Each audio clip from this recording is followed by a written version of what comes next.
Welcome back to my channel. Welcome back, singers. Today, I'm going to share with you my perspective on vocal support. I want to teach you how to use support so that you can use your voice the way you want to. You may notice I keep emphasizing the word support. There's a reason for that. It's yet another word in our singer vocabulary that gets used in all sorts of different ways. I can't just say vocal support normally because that implies we're working with a commonly understood thing, and sadly that's not the case. But today I will impart my fabulous wisdom unto thee, so that thou mayest knowest the truth of thy matter of vocal support. Anyways, so there seems to be two common definitions floating around involving support. To make this clear, I want you guys to listen to these two different sentences using the word support. Pay attention to how the usage of the word actually implies different meanings. Use more support for the high notes. She has a very supported voice, but he has an unsupported sound. What you should notice here is that the first sentence treats support as an action with varying degrees of intensity. Similar to how if we said, use more force to push that object. Force is something you can adjust, right? There can be more of it or less of it. The first conception of support is like that. You can use more support or less support. If you're making sound, then air is getting exhaled out of you. Think of your air as always having a certain amount of force to it. Now, the second sentence is actually incompatible with the first sentence's definition. If you can make a sound and still be unsupported, then that means that support in this sense has nothing to do with a force or the amount of a force. What people are getting at usually when they say something is unsupported or is supported is they're basically saying that the coordination that the singer is using went well. It was successful. It was well balanced. It was well coordinated. They weren't struggling to hit the note. It was comfortable. It was within their control, and they were successfully singing. So in my opinion, this unsupported versus supported stuff is actually just total nonsense. And that's because every single teacher has a different opinion about what is supported and what is unsupported. At the end of the day, it just starts to come down to their stylistic preferences and their own opinions. It has very little to do with empirical data or evidence. You'll see one teacher say that something is supported and another teacher say that something isn't supported. That's because they aren't talking about something that is objective and measurable, like a force. They're talking about an overall sound that they think is healthy or superior to something else. So that crap is nonsense. If you want a word to describe a successful vocal coordination, you could just say that they sang well. You don't have to have a special word for when you or somebody else messes up. It's silly. All right, now that that's out of the way, let's talk about real support. Vocal support is like a force or pressure that you can control to varying degrees of intensity in order to produce different vocal coordinations, or as we commonly call them, sounds. So if I use my support to increase or decrease the pressure, that's going to have an effect on my sound.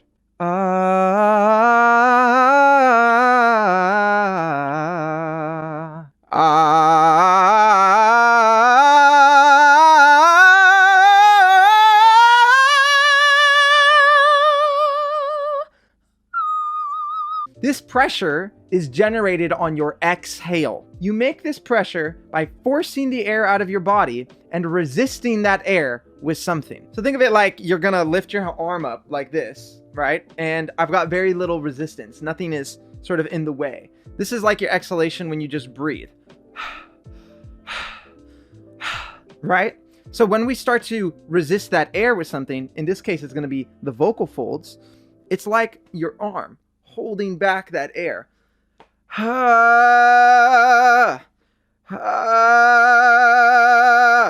this pressure, henceforth called breath pressure, is created by the interaction between you trying to force the air out of your body and your vocal folds resisting it. There's a marvelous analogy that makes this super easy to understand. Think of a garden hose and the water spigot that it's attached to.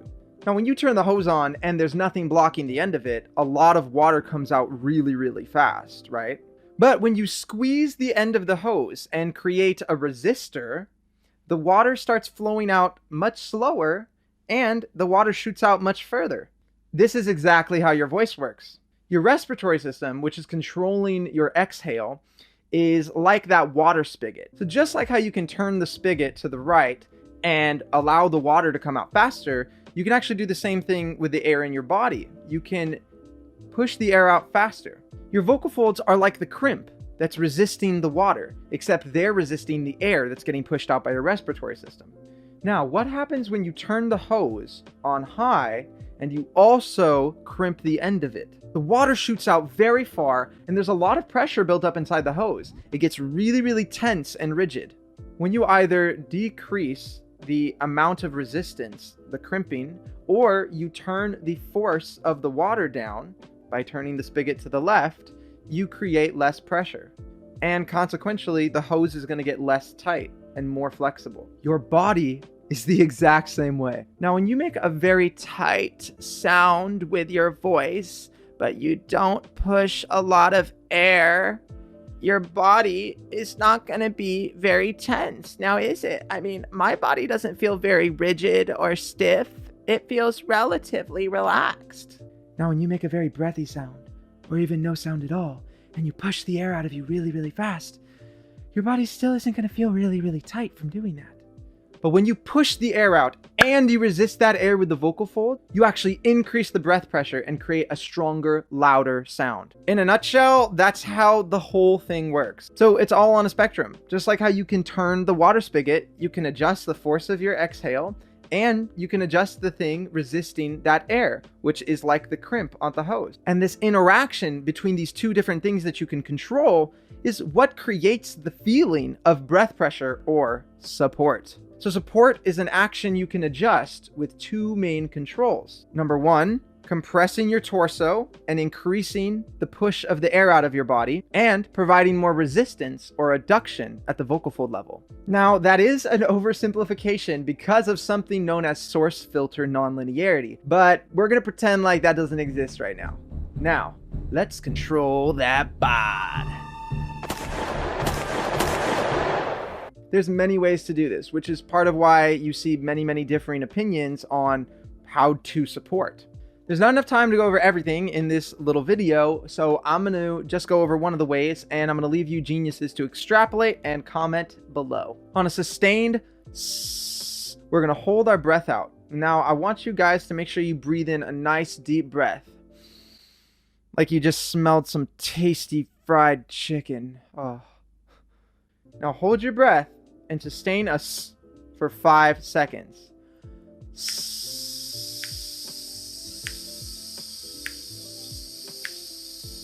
There's a rate of airflow, right?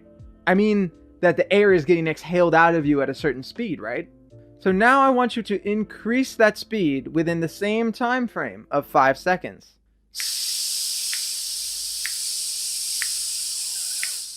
Now I want you to slow the rate of that airflow down, again, for only 5 seconds.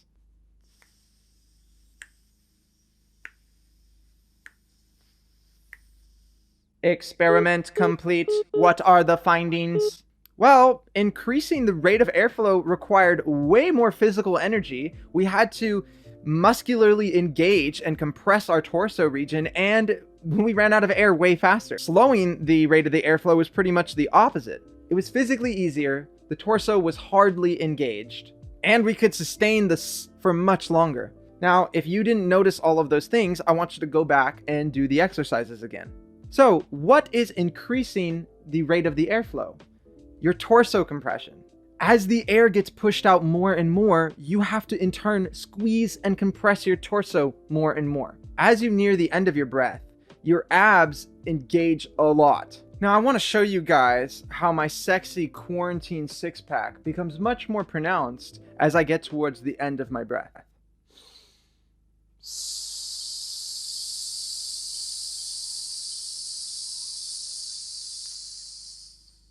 So this means that when we have more air inside our bodies, we don't need to compress the torso as much to get the same rate of exhalation. So let's say you have a sustained sound, right? Like a C5.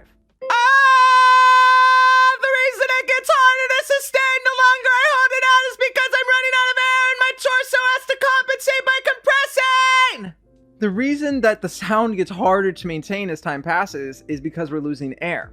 The more air you lose, the more your torso region has to compress in order to maintain that same level of pressure that your voice needs to phonate in that specific vocal coordination. So if we don't do that, if we don't engage the torso as we start to run out of air, then our sound is going to change. And the same thing is going to happen on our hiss, actually.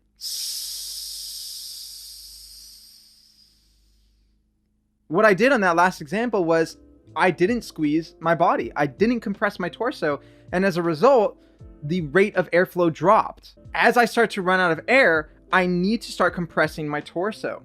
And it's the same thing when you sing, guys. If you don't compress the torso as you sustain a vocal sound, then the quality of your voice is going to change.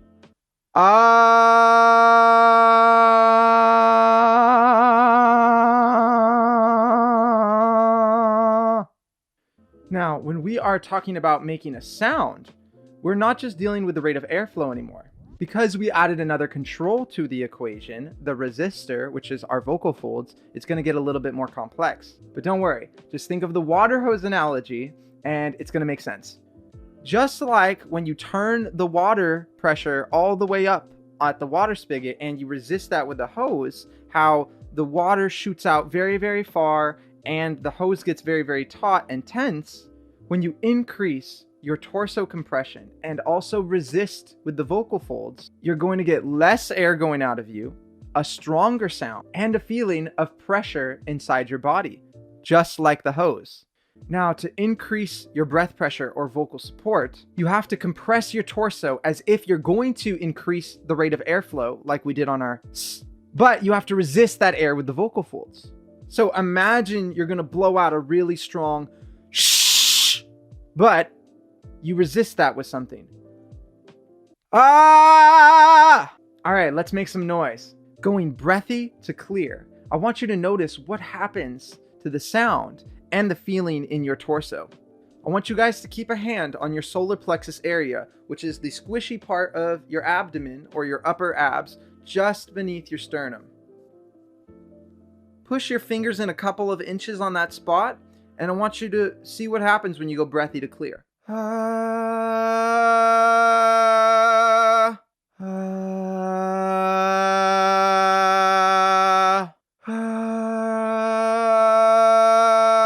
The clearer and louder my voice gets, the more my solar plexus engages. It's getting taut and firm, just like the hose is when you resist and turn the water pressure up. You can also press your hands into your sides right here and try the same thing. Now I want you guys to notice how my sides actually push out as I go from breathy to clear. Now let's try a strong glottal attack and a creaky onset.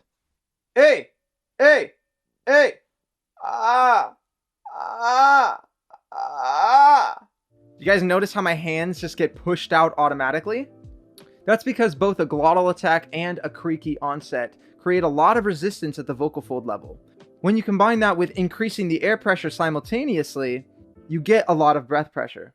All right, you guys, I hope this helps clear up this confusing idea and it gives you guys a little bit more understanding about how your voice works. Now, if you guys want to make some serious progress and are interested in taking your singing to the next level, then consider taking a vocal lesson with me. You guys can email me at gregbist@gmail.com. You'll find that in the description below. All right, guys, please like this video if you found it helpful and subscribe. Until next time.